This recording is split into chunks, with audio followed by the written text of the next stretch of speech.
여호수아 3장 1절에서 6절 말씀으로 이제 여호수아 강의 5번째 말씀이 되겠습니다. 요단강 앞에서라는 제목입니다. 오늘 제가 큐티를 좀 어젯밤에 미리 해봤더니 부활하신 예수님을 맞이하는 그 아침에 사람들의 마음이 어땠을까? 놀랍게도 부활절을 맞이한 사람들의 마음은 두렵고 무서운 것이었습니다.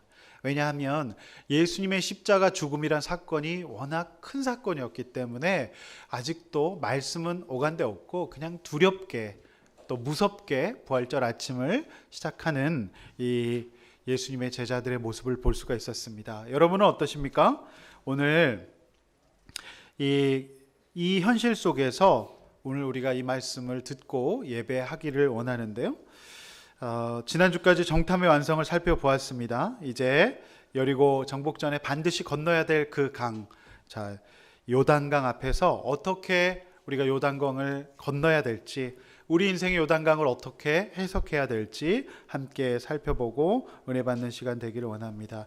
첫 번째로 두려움에 직면해야 된다라고 하는 말씀입니다. 두려움에 직면해야 된다. 자, 우리 1, 2절 말씀을 다시 한번 읽도록 하겠습니다. 읽습니다. 또 여호수아가 아침에 일찍 일어나서 그와 모든 이스라엘 자손들과 더불어 시딤에 떠나 요단에 이르러 건너가기 전에 거기서 유숙하니라. 사흘 관리들이 진중으로 두루 다니며. 아멘. 자, 아침에 일찍 일어났다라고 표현되어 있습니다. 자, 일찍 일어났다는 표현은 여호수아가 늘 새로운 사명을 시작할 때마다 했던 일이에요. 그래서 여리고성을 정복할 때도 이제 일찍 일어났습니다. 자, 일찍 일어나서 그들이 당도한 곳이 바로 요단강이었습니다. 이 여호수아 입장에서는 여리고의 정탐 보고를 매우 긍정적으로 들었습니다. 그래서 다 이겨놓은 게임이다. 그냥 들어가기만 하면 된다라고 하는 희망을 가지고 일찍 일어나서 진들을 이끌고 이제 시딤을 떠나서 여리고 앞에 왔습니다. 여러분 어떠십니까? 이 여호수아처럼 정말 아침이 기다려지고 일찍 눈을 뜨고 싶고 또 희망에 솟아오르고 이런 어떤 마음으로 매일매일 하루를 살고 계십니까? 아니면 그냥 이대로 눈을 뜨지 않았으면 좋겠다 그런 마음으로 이제 살고 계십니까? 여러분 어떠신지 모르겠어요. 사실 여호수아는 그 긍정적인 그 보고에 굉장히 많이 힘을 얻었던 것 같아요. 그래서 여호수아는 일찍 일어났습니다. 왜 일찍 일어났을까를 생각해 보면 아마도 여호수아는 또 그 공동체는 사명 때문이 아닐까.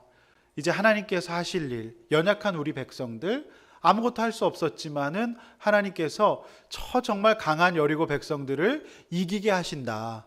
이미 마음이 높고 정신을 잃었다라고 하는 그 보고를 듣고 사명감에 일어나서 아마 일찍 그 땅을 떠났을 거라고 생각이 듭니다. 이제 요단에 이르렀습니다. 그들이 그 강 앞에서 오늘 유숙했다라고 성경은 기록하고 있습니다. 이 이스라엘 백성은 사실 정착된 백성이 아니었습니다. 아이들과 부녀자, 아픈 사람도 있었을 것이고 시딤을 떠나서 또 다시 유숙, 아마도 이렇게 텐트 같은 거 이렇게 장막을 치고 살지 않았을까 싶습니다.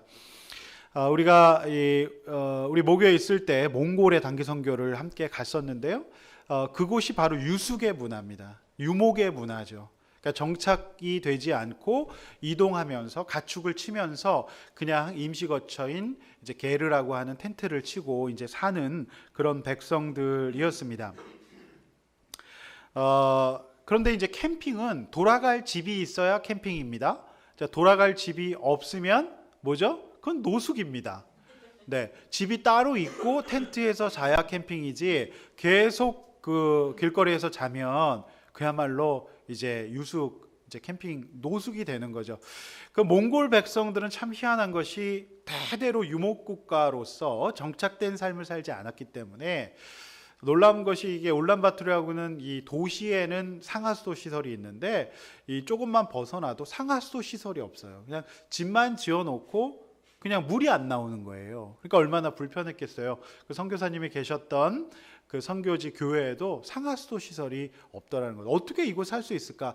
아마 대대로 유목을 하면서 살아왔기 때문에 그냥 텐트, 게르가 아닌 집만 있어도 굉장히 감사하다, 이런 생각을 아마 가졌던 것 같아요. 그래서 정말 10시간을 기차를 타고 갔는데 상하수도가 없으니까 이제 그 접시에다가 비닐을 껴서 이렇게, 그래서 우리가 이걸 먹으려고 여기까지 왔던가 그런 말을 했던 우리 그 부장 집사님의 얘기가 지금도 굉장히 낙심하셔가지고 몽골에 가면 굉장한 무슨 양고기를 먹을 줄 알았는데 정말 생각 굉장히 초라한 음식이었어요. 근데도 그것이 그 교회에서는 최선을 다한 그런 음식이었다고 생각이 됩니다. 그러니까 굉장히 지금 그 유목 생활을 하고 그 다음에 텐트를 치고 강 앞에 딱 이렇게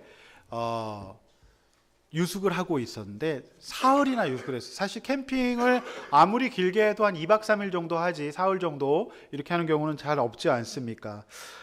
그곳에 애들도 있고 또 짐승들도 있었겠고 또 아픈 사람도 있었을 텐데 굉장히 피곤하고 불편한 상황이 아니었을까라는 생각이 듭니다. 자, 그런데 게다가 요단강에 딱 이르렀는데 오늘 성경에서는 그들이 그냥 사흘 동안 유숙했다라는 말만 적혀져 있고 그들이 무슨 말을 했었는지 또 그들의 마음이 어땠는지에 대해서는 기록하고 있지 않아요. 그야말로 그냥 침묵입니다. 제가 이 그들의 분위기가 어땠을까를 잘 묵상을 해봤을 때 정말 황망한 상황, 할 말이 없으니까 자기 말, 그야말로 그냥 각자의 텐트에 들어가서 그냥 조용히 있는 거예요. 넋을 잃고. 왜 그랬을까? 요단강이라는 물이요, 보통 물이 아니었기 때문에 그래요. 우리 3장 15절 말씀 한번 읽어볼까요? 자, 3장 15절 말씀이 이제 요단강의 상황이 어떤지 알 수 있어요. 시작. 요단이 곡식 거두는 시기에는 항상 언덕에 넘치더라. 궤를 맨 자들이 요단에 이르러 궤를 맨 제사장들의 발에 물이 가득 잠기지. 자, 언덕까지 물이 찰랑찰랑 찬 거예요. 그러니까 만조가 돼가지고 완전히 지금 물이 많은 거예요. 건널 수가 없는 강인 거죠. 그러니까 희망에 부풀러서 아침 일찍 일어나가지고 진을 이끌고 왔는데 요단강의 물이 언덕에 가득 찬 거예요. 막 이제 넘칠 것 같아. 홍수가 날 것 같아. 여러분, 캠핑에서 가장 비참한 상황이 어떤 상황인지 아십니까? 비가 올 때예요. 미칩니다. 예. 정말 캠핑 비 올 때는 가면 안 돼요. 예. 그러니까 지금 요단강에 딱 이르렀는데 요단강이 어떤 강이냐면요, 무슨 다리나 배가 있는 상황도 아니고요, 생각보다 너무 큰 강이었던 거예요. 그래서 요단강은 요단계곡 북쪽에서 남쪽으로 흐르는 강인데 흘러서 호수를 이루는데 그 호수가 3.2km, 길이가 4.8km 이르는 큰 호수를 이룬다라고 얘기하고, 또 요단강은 낙차가 있어가지고요, 물의 흐름이 빨라서 강 여기저기 급류와 소용돌이가 있는 거예요. 그러니까 이것을 이제 건널 도무지 엄두가 나지 않는 것입니다. 특별히 우리가 읽었듯이 15절 말씀에 요단이 곡식을 거두는 시기에는 언덕에 차고 넘쳤어요. 그러니까 이 요단강의 북쪽은 어떤 쪽은 이제 넓지 않아서 한 50m 정도 된다고 하는데 비가 오면 수심이 3m로 훌쩍 넘고요, 1km 이상 되어서 범람하는 경우도 많았다라고 이 성경에는 이제 성경학자들은 이제 보고를 하고 있습니다. 요단강 앞에 탁 다다랐는데 그들의 마음이 어땠을까요? 언덕에 가득 찼어요. 걱정되지 않았겠습니까? 갑갑하지 않았겠습니까? 두렵지 않았겠습니까? 그러니까 성경은 그들이 그냥 유숙했더라라고 써 있어요. 그냥 텐트에 들어가서 나오고 싶지가 않은 거예요. 아무 말이 없어요. 그들이 어떤 마음이었을까 한번 생각해 보시기를 바랍니다. 침묵의 유숙이었어요. 그야말로 어떤 반응도 없는 갑갑하고 힘든 그런 상황이었습니다. 오늘 부활절을 맞이했지만 여러분 지금 어떤 곳에서 유숙하고 계십니까? 여러분 마음은 어떠십니까? 자, 그 마음을 한번 공감을 해보시기를 바랍니다. 두려움에 우리가 직면해야 된다라고 하는 거예요. 강을 건널 준비는 하나도 안 되어 있고 그저 왔어요. 어린아이들과 연약한 사람들이 함께 있었고 사흘을 보냈습니다. 그래서 그들은 무슨 생각을 했을까요? 물론 하나님이 정탐꾼을 통해서 많은 격려와 확증을 주셨어요. 그렇지만 당장 눈앞에 출렁거리는 강물을 바라보고 있노라면 선조들이 건넜던 홍해가 생각났을 것이고 차가운 강물 앞에서 그들은 당연히 두렵고 무서웠을 것으로 생각이 됩니다. 왜 하나님은 그곳에서 바로 진격시키지 않고 사흘을 머무르며 강의 물소리와 파도 소리를 듣게 하셨을까요? 이것을 묵상해 봅니다. 사람은 본래 죄성이 있어서 대충 힘들거나 견딜 만큼 힘들면 회개가 되지 않습니다. 간절해지지 않습니다. 아직도 자기 힘이 남아 있어서 자기 의를, 교만을 내세우는 사람이 바로 우리들입니다. 그러나 진짜 힘들고 언제 흐를지 모르는 나흘의 시간, 할 수 있는 것이 아무것도 없고요. 그저 자신의 무능과 무기력 앞에 두렵기만 하고 신세가 한탄되는 상황. 나아가 두려워할 힘조차 없을 때 바로 그때 하나님은 찾아오십니다. 마치 골마 터지지 않은 종기를 미리부터 짜내서 오히려 상처는 더 커지게 하는 10대들과 같은 우리들을 위해서 하나님이 기다리라고 말씀하시는 것입니다. 곪을 때까지, 고름이 터져 나올 때까지 기다리는 것이 치료에 도움이 됩니다. 이후 언약궤를 맨 제사장들을 따라가야 하는데 만약 이들이 배가 있고 튜브가 있고 다리가 있고 뗏목이 있었다면 그들이 언약궤를 따를 수 있겠습니까? 바로 그들은 배를 탔었을 것입니다. 아무 제사장의 말도 듣지 않았을 것이라고 생각이 됩니다. 아무것도 할 수 없고 공포와 두려움 가운데 사로잡혀 있을 바로 이 시점에 우리에게 신앙이 힘을 발하게 될 줄로 믿습니다. 오늘 부활절을 맞아 여러분의 마음은 어떠십니까? 여러분, 우리가 혹시 두렵지는 않습니까? 병마 앞에서, 또 고난, 자녀 고난 앞에서, 실직 앞에서, 물질의 고난 앞에서 여러분 지금 좌절하고 있지는 않으십니까? 여러분, 신앙생활 가운데 이 두 가지는 늘 톱니바퀴처럼 돌아가는데요. 일찍 일어나서 하는 적용, 우리의 믿음과 느린 기다림이 함께 톱니바퀴처럼 물려서 돌아가는 것이 바로 신앙생활이라고 생각합니다. 제가 재밌는 연구 결과를 하나 또 소개하고자 합니다. 캘리포니아 대학의 사회심리학과 교수인 실버 교수는 자기에게 이런 친구가 있었다고 합니다. 굉장히 유능해서 한 번도 시합에서 지지 않았던 그 친구가 있었다고 해요. 그래서 이 친구는 20대까지 한 번도 시합에 져본 적이 없었다고 합니다. 그래서 한 번도 져본 적이 없기 때문에 선수 생활을, 명지대 학생인 것 같아요. 전화 좀 받아주세요. 찾아오는 길 물는 것 같아요. 자, 그래서 이 친구가 한 번도 져본 적이 없어요. 쭉 선수생활하면서. 그래서 이제 선수생활 마감하고 어떤 회사 입사 지원을 딱 해서 당연히 합격할 것으로 생각하고 입사 지원을 했더니 그냥 보기 좋게 똑 떨어진 거예요.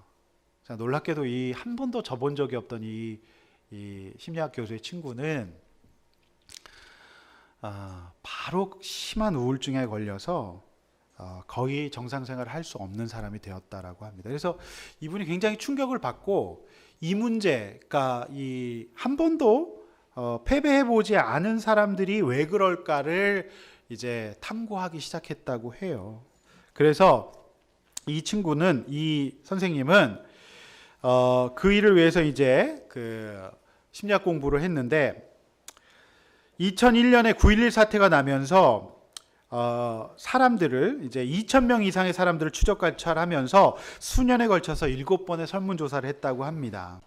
그래서 이 실버 교수가 데이터를 분석해 보니까 9.11 사태와 그 이전에 6개월 동안 일어난 일에 대해서 트라우마, 그러니까 고난이 없었던 사람들은 거기에 대해서 굉장히 예민하게 반응했고 그들의 살아가는 복지 수준은 몇 가지 시련을 경험한 사람들보다 훨씬 더 낮았고 스트레스의 수준은 몇 차례 부정적인 사건을 경험한 사람들보다 높았다라고 하는 거예요.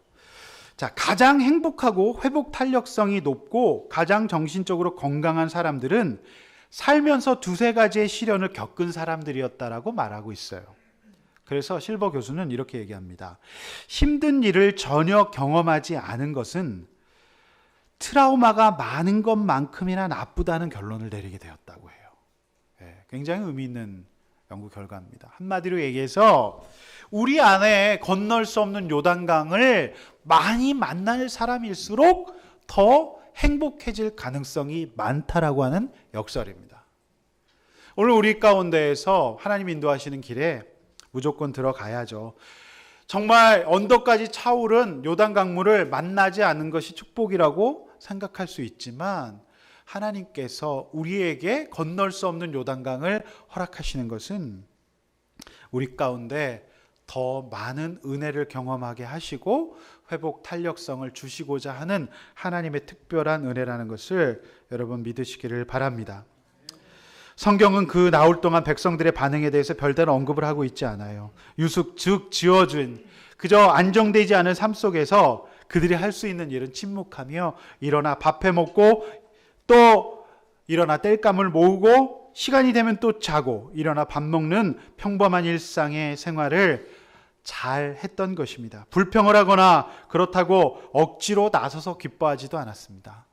그저 자신들이 처해진 이 요단강 앞에 불안정한 생활을 묵상하며 하나님께서 이 일을 어떻게 인도해 가실지를 생각하면서 그때 나흘의 때를 잠잠히 있었던 것이라고 생각이 됩니다. 사랑하는 성도 여러분, 지금 믿고 하나님을 따라 나선 신앙생활의 여정이지만 기쁨과 설레임으로 예배를 아침에 일찍 일어나서 나왔지만 혹시 지금 내 삶의 턱 밑에까지 찾아와 발을 적시우는 요단강 앞에 두려워하고 있지는 않습니까? 매일 아침 일찍 일어나 말씀을 묵상하지만 요단강의 파도 소리가 나를 두렵게 하고 있지 않습니까? 이때 내가 할 수 있는 일은 무엇일까요? 그것은 다름 아닌 내가 두렵고 무섭고 떨리고 걱정이 많다는 것을 인정하십시오. 부활의 기쁨을 묵상하려면 먼저 내 안에 두려움이 있다는 것을 인정하시고 그것을 나눌 수 있어야 합니다. 그리고 바닥을 치게 하실 때 깔끔하게 힘을 빼고 바닥을 치는 것입니다. 분명히 그 기다림과 두려움의 시간이 터널이 길면 길수록 그 요단강을 건너게 하셨을 때 기쁨과 감격은 이루 말할 수 없을 것으로 믿습니다. 아마도 이스라엘 백성에게 이런 시간을 허락하시기 위해서 나흘의 침묵의 유숙을 시키신 것이 아닐까요? 물론 쉽게 건너게 하실 수도 있겠지만 그렇다고 한다면 이들이 길갈에 12돌을 세우고 하나님을 예배하고 기념하는 일은 없었을 것이라고 생각이 됩니다. 할렐루야. 그래서 오늘 저는 부활절을 맞아서 적어도 굉장히 오늘 승리하겠구나, 우리 등록하신 성도님이 다 오시겠구나 라고 했는데 말씀대로 이루어졌습니다. 여러분들은 그냥 찬양 드리고 있었겠지만 저는 집사님께 전화를 드렸어요. 집사님 뭐 하세요? 그러니까 저희 지금 자고 있어요. 이렇게 얘기하시는 걸 보면서 하나님께서 그렇구나. 제가 오늘 우리 청소년부 친구들이 오늘 4명, 5명 있는데 그 친구들에게 5,000명 앞에 설교하듯이 설교했습니다. 왜 그럴까요? 하나님께서 우리가 커졌을 때 작을 때를 묵상하게 하시려는 하나님의 특별한 섭리인 줄로 믿습니다. 할렐루야. 우리 황선우 장로님 부부가 없으니까 그냥 왜 이렇게 자리가 커 보이는지 그렇게 앉아 계시기가 너무 감사하고 기뻐요. 우리가 지금 한 분 한 분의 제가 삶을, 우리 성도님들의 삶을 생각해 보면 어떨까요? 지금 요단강 물이 찰랑찰랑 거리고 있어요. 여러분 바로 그것 앞에 그냥 직면하시고 괜찮다라고 억지로 안 하셔도 돼요. 우리 안정표 집사님, 저는 목요일날 나눔을 들으면서 굉장히 은혜 받았어요. 안 집사님이 그냥 뭐가 잘못됐을 때 그 경찰을 막 가르치시고 이렇게 하라고 막 그러니까 거기서 법정 구속되셨어요. 할렐루야. 그게 나는 은혜라고 생각해요. 근데 안 집사님이 요즘 힘드세요. 힘들다고 얘기하시고 아프다고 얘기하시고 내가 그랬었다라고 얘기하는 게 정상인 거죠. 그러니까 진짜 믿음은 우리가 요단강을 만났을 때 힘들다고 얘기할 수 있어야 해요. 괜찮다라고 그냥 맹목적으로 이야기하는 것이 신앙이 아닙니다. 여러분 이렇게 한번 나눠보십시오. 내 앞에 지금 내 인생에 있는 무서운 요단강은 무엇인지 나눠보시고 그저 잘 살아 있어야 될 나흘의 때를, 평범한 일상을 잘 보내고 있는지 한번 나눠보십시오. 나흘 동안 캠핑하면서 뭐 했겠어요? 그저 일어나서 밥 먹고 땔감 구하고 또 자고 그냥 일어나서 또 똥 싸고 오줌 싸고 그냥 그렇게 살았을 거예요. 요단강 앞에서 할 수 있는 게 뭐가 있겠습니까? 그죠? 네. 그래서 우리가 할 수 있는 것을 그냥 평범한 삶을 잘 살아서 그럼에도 살아내시기를 바랍니다. 두 번째로 약속을 믿고 나아가야 합니다. 3절과 6절 말씀 같이 읽어보겠습니다. 3절 읽습니다. 시작. 백성에게 명령하여 이르되 너희는 레위 사람 제사장들이 너희 하나님 여호와의 언약궤 매는 것을 보거든 너희가 있는 곳을 떠나 그 뒤를 따르라. 6절 여호수아가 또 제사장들에게 말하여 이르되 언약궤를 메고 백성 앞서 건너라 하매 곧 언약궤를 메고 백성에 앞서 나아가니라. 네. 이 명령입니다. 요단강 앞에서 유숙이 나흘이 지난 뒤에 관리 즉 유사라고 일컬어지는 이스라엘 백성의 중간 관리자들은 이제 나아가자. 너희들이 해야 될 일이 있다라고 말합니다. 그러면서 레위 사람 제사장들이 하나님 여호와의 언약궤 매는 것을 보거든 너희들이 뒤를 따르라라고 말하고 있습니다.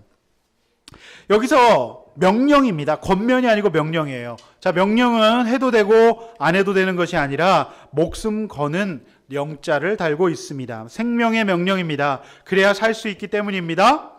말씀을 들을 때 어떤 마음으로 듣고 계십니까? 오늘 해도 되고 안 해도 되는 그런 명령이 아닙니다. 자, 그 명령의 내용은 언약궤를 따르라는 것입니다. 언약궤는 무엇입니까?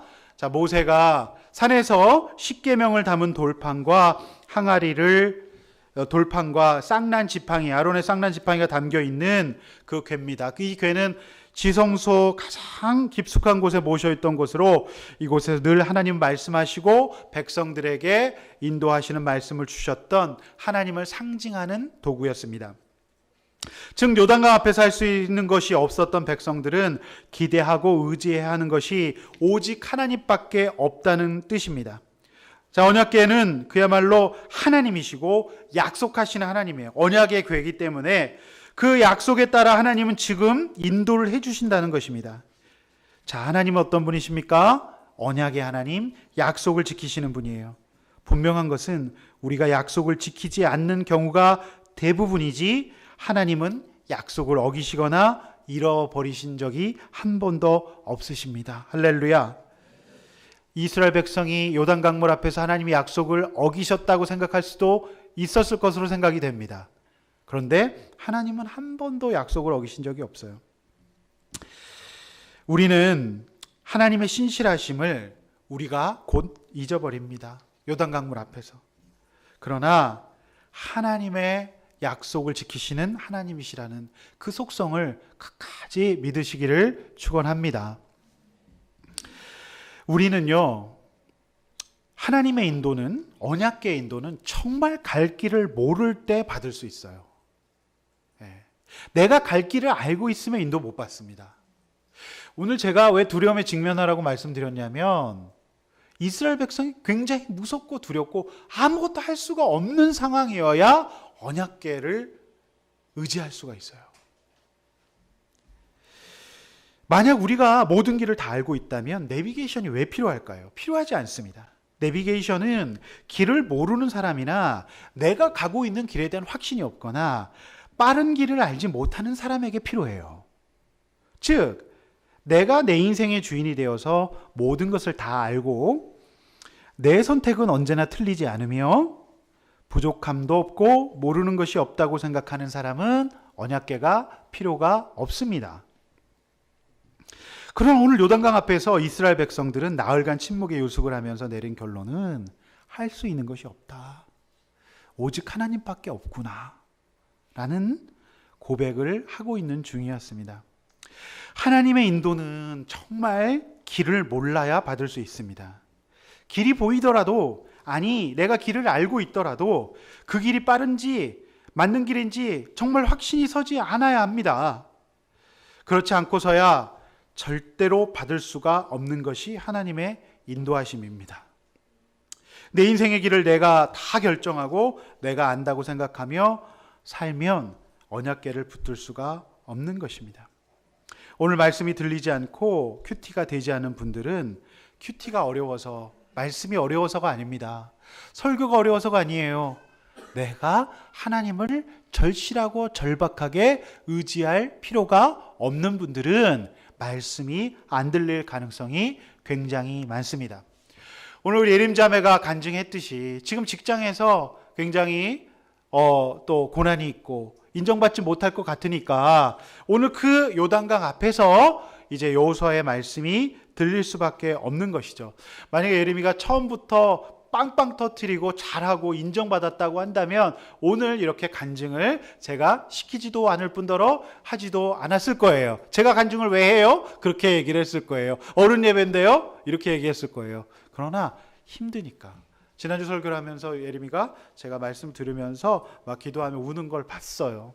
그러니까 힘드니까 하나님 앞에 말씀의 인도를 받으려고 하는 것이죠. 자, 특이한 것은 제사장이 먼저 매는 것을 보여줘야 합니다. 자, 제사장들이 먼저 매는데요, 그것을 보고 백성들이 따라온다라고 말하고 있습니다. 자, 이 부분에서 굉장히 여러분들이 마음이 편해지시면 안 됩니다. 제사장이 매라고 했으니까 저 목사님, 가운 입은 목사님만 신앙생활 잘하셔서 잘 말씀 은혜롭게 전해주시면 돼. 천만의 말씀, 만만의 콩떡입니다. 자, 지금은 제사장 시대가 아니죠. 저는 제사장이 아니에요. 저는 그냥 왜 제가 가운 안 입어요? 입거나 안 입거나 비슷하기 때문에 그래요. 오늘 특별히 이제 성찬식을 하기 때문에 오늘만큼 제가 가운을 입었던 거죠. 구약 시대는 제사장이 있었어요. 이런 옷을 입고요, 정해진 지성소에 제사장만 들어갈 수 있었어요.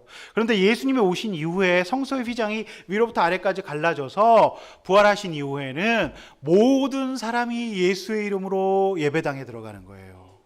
모든 사람이 예수의 이름으로 예수님을 영접하고 만날 수 있어요. 누구의 중매를, 물론 복음은 전해야 되겠지만 로마 카톨릭처럼 그 사람이 세례를 베풀 때 구원받는 게 아닙니다. 기념하는 것일 뿐이에요. 그래서 왕 같은 제사장, 우리가 모두 만인 제사장의 시대를 살고 있어요. 물론 저는 신학을 공부하고 성경 해석의 훈련을 받고 교회를 이끌어가는 하나의 전문인입니다. 그렇게 보는 것이 맞아요. 그죠? 그래서 저와 여러분과 직분상의 차이는 있을지 몰라도 영적 신분상의 차이는 전혀 없는 것입니다. 그래서 우리 모두가 정말 저 집사님을 보면 어떤 마음이에요? 저 집사님 보면 진짜 힘드신데 거기서 언약계, 약속의 하나님을 붙들고 버텨나가는구나. 그걸 보면서 여기서 백성, 믿음이 없거나 하나님을 영접하지 않은 사람들, 그냥 따라온 사람들이 도전을 받고 요단강을 통과하는 것을 보게 되는 것입니다. 할렐루야. 아멘. 우리 모두가 각자 입장에서 저뿐만 아니라, 물론 제가 더 열심히 언약궤를 붙들어야 되겠지만 우리 모두가 예수를 영접했다면 만인 제사장이기 때문에 우리 가정이, 내 주변에 있는 자녀들이 언약궤를 붙들고 약속 붙들고 요단강을 통과하는 것을 볼 때 따라올 줄로 믿습니다. 그냥 답이 없어, 너무 힘들어, 견딜 수가 없어 하는 사람들이 따라오게 될 줄로 믿습니다.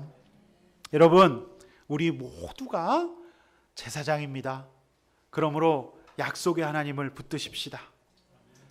두려울 때, 무서울 때, 겁날 때 언약의 하나님을 믿으시기를 바랍니다.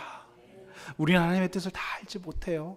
그러나 하나님은 분명히 약속의 하나님이시고 그 약속을 처리하지 않으시는 분이십니다. 우리가 그 약속의 하나님을 잃어버리면 잃어버렸지 하나님은 한 번도 잃어버리신 적이 없다는 것을 믿으시기를 바랍니다. 오늘 이렇게 한번 나눠보시기를 바랍니다. 자, 내가 따라야 될 명령은 무엇입니까? 자, 내가 언약궤를 매는 모습을 보여줘야 될 사람들은 누구입니까? 한번 우리 목장에서 함께 나누어 보시기를 원합니다. 마지막 세 번째로 자신을 돌아보아야 합니다. 자, 4절 5절 말씀 함께 읽도록 하겠습니다. 시작. 그러나 너희와 그 사이 거리가 2000규빗쯤 되게 하고 그것에 가까이 하지는 말라. 그리하면 너희가 행할 길을 알리니 너희가 이전에 이 길을 지나보지 못하였음이라 하니라. 여호수아가 또 백성에게 이르되 너희는 자신을 성결하게 하라. 여호와께서 내일 너희 가운데 기이한 일들을 행하시리라. 아멘. 자, 따라서 해봅니다. 자신을 돌아보아야 합니다. 네, 정말 자신을 돌아보아야 합니다. 백성들은 언약궤를 의지하고 그것을 매는 제사장의 뒤를 따라야 했습니다. 무엇보다도 대대로 내려온 언약궤 거리 확보 규정을 준수해야 합니다.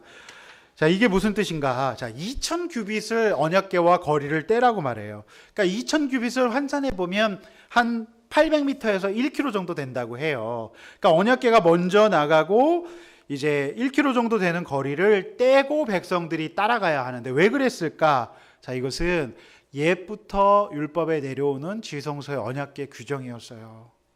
왜냐하면 하나님이 너무나도 거룩하시고 온전하신 분이기 때문에 우리가 그 하나님을 미처 감당하지 못하고 우리가 죄인이고 우리가 연약한 사람이라는 것을 인정하는 고백이 거기에 담겨 있는 거예요.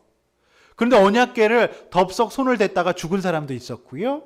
그리고 그 언약궤 성전에 아무도 함부로 들어갈 수 없었음에도 불구하고 이 제사장이 하나님 앞에 정신 못 차리고 살다가 들어갔다 죽었던 경우도 있어요. 그래서 제사장의 옷에는 이제 끈을 묶어서 죽었을 경우에 끌어내도록 이렇게 하는 규정을 볼 수가 있습니다. 우리가 얼마나 교만하고 얼마나 한계가 있는 인간인지를 깨달지 못하는 한 우리가 정말 죽을 수 있습니다. 위험할 수 있습니다. 그래서 예수를 믿는다는 건 뭐예요? 우리가 죄인이라는 고백하고 늘 겸손하게 내 자신을 살피면서 내 경계와 한계를 잘 지켜나가는 것입니다. 제가 그 설교 준비를 이제 하고 설교 준비를 하고 봅니다. 하고 제가 놓치지 않는 생방 본방사수 드라마가 있어요. 주말에 합니다. 9시서부터 해요. 자, 라이브라고 하는 드라마예요. 자, 저는 이 드라마를 보면 굉장히 도전을 많이 받았어요. 어제도 보면서 제가 설교 예화를 하나 또 거기서 땄어요. 뭐냐면 정말 굉장히 사연이 많은 한 청년들, 취업이 안 되고 부모님이 막 일찍 안 돌보고 이 아이를 버려두고 엄마는 공황장애에 걸려 있고 막 정말 엉망진창인 이 청년들이 3명이서 이건 안 되겠다, 알바생으로 전전해서 안 되겠다, 그래서 죽도록 고시를 남영동에서 이제 저 고시청에서 노량진 공부를 해갖고 경찰 공무원이 돼요. 자, 그래가지고 이 친구들이 이제 지구대로 공무원은 이제 15라고 해요. 그러니까 검사, 판사 다 맞아요. 15죠. 15 경찰 생활을 해요. 수습을 받는 거죠. 그런데 이 친구들의 옷은 이미 경찰복이 있고 여기 순경 계급장이 있어요. 그런데 이들의 그 사수들이 하는 말이 그거예요. 너 절대로, 너 아직 아무것도 모르니까 절대로 나 없을 때 너 혼자서 개별 행동을 하지 말아라. 그리고 그냥 그 자리를 지켜라. 그렇게 굉장히, 그러니까 8,000m, 2,900 그 규례만 계속 주는 거예요. 경찰이라는 것이 너희가 생각하듯이 간지나고 멋있는 일이 아니다. 위험한 일이니까 그렇게 하지 말아라고 계속 경고를 하는데도 이 3명의 캐릭터가 강한 사람 어떻게 해요?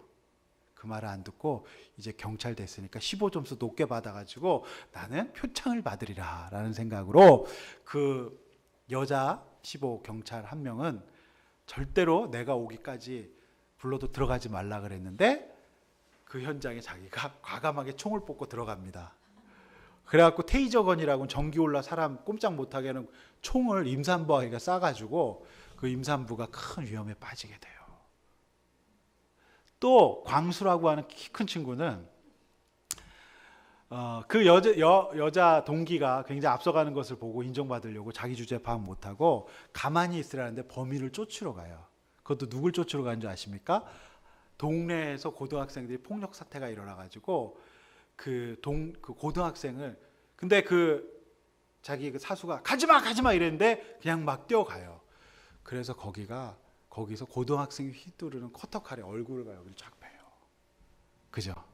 그래서 자기는 이제 신났다. 나는 이제 영웅적인 행동을 하지 않았느냐 막 이러거든요. 그런데 그것 때문에 그의 그 사수가 엄청나게 혼나요. 그래서 이 친구들이 해야 되는 일은 뭐예요? 그냥 주치자가 순찰차에다가 토해놓으면 그거 치우고, 그리고 교통위반 스티커 잘 끊고, 그냥 생각보다 굉장히 험한 일이고 위험한 일이기 때문에 자신들이 경찰 계급장을 달았다고 해서 무조건 현장에 투입되는 게 아니라 그야말로 그 수습의 기간을 둬서 거리를 떼서 차분하게 배워야 되는데 이 친구들이 어떻게 해요? 주제 파악이 안 되는 거예요. 그래서 총으로 임산부를 쏘고 안 베어도 되는데 칼을 베고 쫓던 사람은 또 선량한 오토바이 배달원은 다리를 다치게 돼서 돈을 못 벌게 하는 사고만 계속 치는 것을 볼 수가 있어요. 저는 바로 이런 것 때문에 하나님께서 이스라엘 백성에게 2000규빗을 떼라고 말씀하지 않았는가. 제가 굉장히 깨달아지는 게 있어요. 저만 깨달았나요? 저 굉장히 많이 이 드라마를 보면서 깨달았습니다. 할렐루야. 여러분, 유사시에도 거룩은 담보가 돼야 돼요. 여러분, 전쟁이 일어나면 제일 먼저 일어나는 게 뭡니까? 약탈이에요. 제가 아까 일부 예배 때 전쟁이 나면 이마트로 제일 먼저 가겠다, 그런 얘기를 했었어요. 전쟁이 나면 그저 약탈이 일어나고 막 난리가 일어나요. 그런데 지금 사실 유사시잖아요. 여러분, 지금 요단강 물을 건너는 그 상황인데 거기서 거리 규정 따지고 있어요. 여러분, 우리가 정신을 못 차릴 수 있는 굉장한 위기가 우리 인생에 수시로 올라와요. 그때마다 우리는 현실에서 가장 밀리는 게 뭐예요? 바쁘니까, 중요한 일이 있으니까 우리는 뭐예요? 하나님과 언약인 언약계 규정을 우리는 잊어버려요. 그것부터 제일 먼저 없애요. 자, 그래서는 되겠습니까? 아니죠. 네. 그래서 우리는 이런 유사시에도 강을 건너는 이 정말 급박한 상황 가운데서도 거룩을 담보로 하고 하나님과의 언약과 약속을 지켜내야 한다는 것입니다. 이 거리 유지의 의무를 저버리는 한 백성들을 하나님께서는 책임질 수가 없어요. 이 위기 가운데서도 하나님 앞에 그 규정을 지켜야 됩니다. 이스라엘 요단강 도하의 핵심 관건은 그들의 전술과 전략이 아니었어요. 뭡니까? 언약을 지키고 성결을 유지하는 것이 승리의 조건이었다라고 하는 사실입니다. 할렐루야. 오늘 5절 말씀 우리가 읽었듯이 백성에게 여호수아가 뭐라고 얘기해요? 너희들 힘을 내라. 결의를 다져라. 오늘 새가족 교육에서, 오늘 새신자 교육에서 믿음이란 무엇인가 했는데, 잘못된 믿음의 첫 번째 맹신, 그 다음에 긍정적인 사고방식. 할 수 있다. 잘 건너자. 힘내자. 이거 한 게 아니에요. 예? 제가 야구 선수를 했지만 야구부 하면서 이기자고 맨날 소리를 지르는데 맨날 졌어. 이기자고 소리를 지르라고 되는 게 아니에요. 오늘 이스라엘 백성의 강을 건데 힘내자, 두려워하지 말자, 무조건 건널 거야, 할렐루야 막 이러면서 여호수아 얘기하지 않고 딱 여호수아 무슨 얘기를 해요? 성결하라. 예.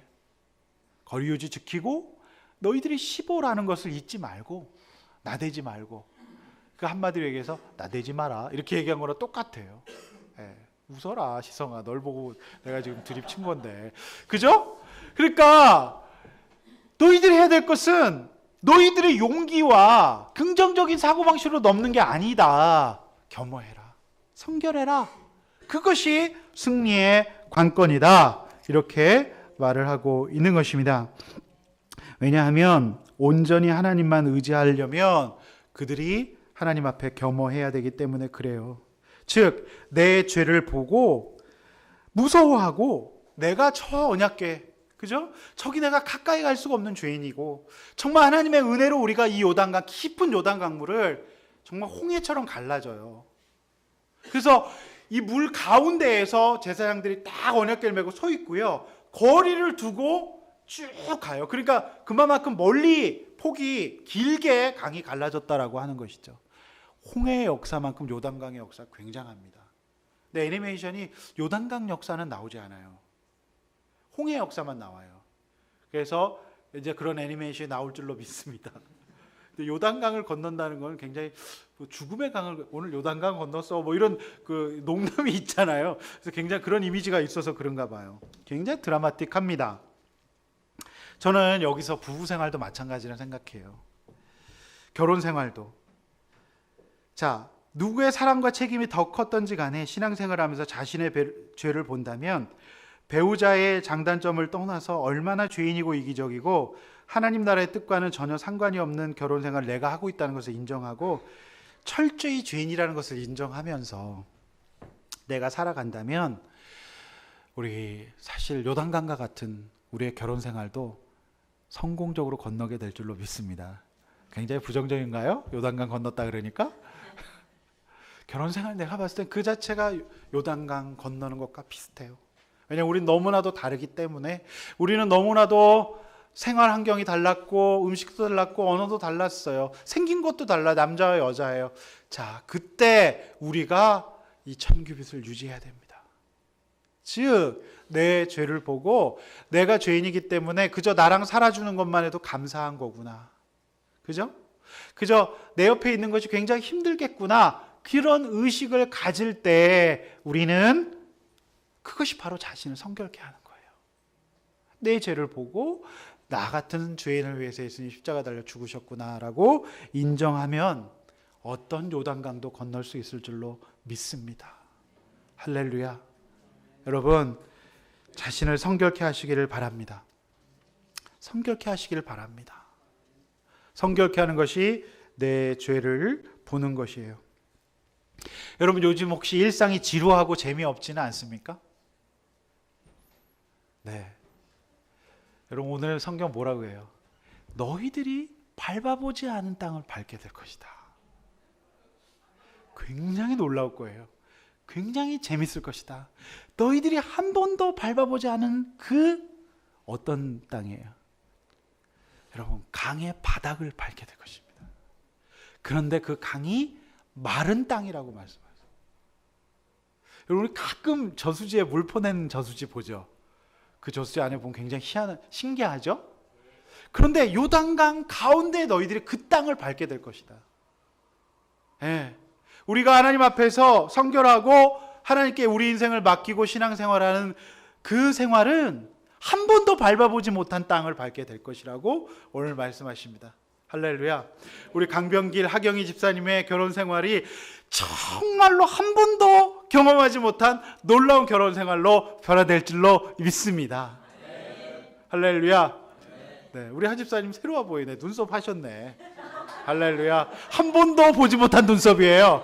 저 눈썹이 말랐어요. 네, 그게 그거예요. 정말 두 분이 정말 많이 싸우셨거든요. 굉장히 많이 싸우셨어요. 6년 내내 교회에서 싸우셨어요. 그런데 저는 우리 아둘람 교회에서 우리 집사님이 정말로 각자 죄를 보고 내가 하나님 앞에 성결하지 못했다는 걸 인정하고, 또 사실 부부도 바운더리가 있어야 돼요. 내 아내와 남편의 경계를 인정해 줘야 돼요. 내가 넘어가지 않아야 될 2000규빗을 넘어가면 안 돼요. 예? 그러니까 건강한 부부는요, 각자의 삶이 또 있고 각자 또 서로 존중하는 부분이 있어야 돼요. 그죠? 제가 어떤 부부 이런 이야기를 봤더니 한 주간 내내 부부가 한 사무실에서 일을 한대요. 그래서 주말만큼은 따로 좀 시간을 좀 갖는데요. 그게 건강한 거죠. 예. 규빗이 있어야 돼요. 그죠? 그래서 두 분도 그렇게 하시면 이제 강병길 하경희 집사가 완전히 이제 닭살 커플이 돼가지고 안양 일대의 모든 사람들이 저 부부가 안 싸우는 것을 보니까 진짜 저 아파트에 내 뛰어내려 죽는다 그랬거든요. 근데 이 집이 언약궤를 붙들면서 각자 자기 죄를 보면, 우리 한번 고백해서 두 분 나랑 살아줘서 고마워 한번 얘기해 보세요. 강집사님부터. 하집사님부터. 나랑 살아. 할렐루야. 이렇게 뽀뽀 한번 해요. 뽀뽀 한번 해. 네. 이러면 어떻게 된다? 그 전에 결혼 생활과는 전혀 다른 마른 땅을, 정말로 놀라운 인생을 살게 되는 거예요. 저는 아둘람 교회가 그런 한 번도 경험하지 못했던 새로운 땅, 너무 놀랍지 않아요? 그 강바닥을 걷는다는 게 정말 놀라운 경험이에요. 그 강바닥이 마르고 그 강바닥을 걷게 되는 거예요. 무엇으로? 전략과 전술과 현대 문명이 아니에요. 무엇으로? 성결함으로. 그리고 하나님이 앞에 내가 2000규빗을 유지한다는 것은 내가 죄인이라는 것을 인정하는 거예요. 내가 저기 가까이 갈 수 없다는 거죠. 내가 이제 경찰 이거 배지는 달았지만 내가 15라는 걸 인정해서 사수가 올 때까지 기다려야 되는데, 광수는 뛰어들었다가 고등학생 카타칼로 정말 제대로 된 칼, 사시미도 아니야. 카터칼 띡 해서 요걸로 이렇게 긁어요. 얼마나 사실은 그 자신이 지금 이제 수습을 받고 있는 사람이라는 것을 인정하지 않은 거죠. 오늘 우리 예림이도 혹시 광수처럼 나대다가 힘든 거 아닌지 모르겠어요? 예림아, 이제 너는 시작하는 거니까 어른들이 정말 비본질적인 걸로 가르칠 수 있어. 그지? 그러면 어떻게 해? 아, 그래요? 그러네요? 그러게요? 하면서 정말로 내공 있게 자존감 도둑이 오잖아? 뭐라 해? 그러네요? 그렇겠네요? 이렇게 하면서 잘 넘겨가시기를 축원합니다. 오늘 처방까지 네가 간증했으니까 좀 개인적인 처방도 주었습니다. 말씀을 맺습니다. 우리가 이제 지긋지긋한 광야 생활을 마치고 그 땅에 이 소산물을 이스라엘 백성들은 또 이제 먹게 돼요. 야, 이제 4장, 5장, 6장에 이어서 굉장한 말씀들이 이어지는데요. 너무 놀라운 것은 그들이 하나님 앞에 적용했을 때, 그죠? 이제 할례 받고 적용했을 때 그 땅에 프레시한 소산물을 먹게 돼요. 아마 그들은 유목을 하면서 육류 위주의 식생활을 했을 겁니다. 근데 그 땅에 아삭한 상추를 씹으면서 그들 아마 울지 않았을까요? 할렐루야 하면서. 그리고 여리고성이 정복되어지는 것을 볼 수가 있습니다. 아멘. 이제 우리가 시작한 지 한 달 되었어요. 이제 2달째로 접어듭니다. 정말 얼마 되지 않았어요. 그러나 우리 가운데 각자 우리의 경계를 지키고 또 우리가 결혼 생활에서 또 신앙 생활에서 회사 생활에서 하나님 앞에서 성결을 담보하면서 살아간다면 아무것도 없는 우리지만 하나님께서 기이한 일들을 한 번도 밟아보지 않은 땅들을 밟게 하실 줄로 믿습니다. 이렇게 나눠보십시오. 계속해서 하나님께서 주시는 말씀인데도 적용하지 못하고 있는 말씀 무엇입니까? 일상이 지루하고 반복되며 기이한 일들이 없다면 혹시 내가 성결하지 못해서 그런 것은 아닌지 한번 잘 묵상해 보시기를 바랍니다. 끊어내야 될 죄는 무엇인지 한번 잘 나눠보시기를 바랍니다. 오늘 시간에 말씀 붙들고 한번 같이 기도하기 전에 오늘 우리에게 주신 찬양 함께 하면서 우리 하나님 앞에 헌신하며 나아가겠습니다.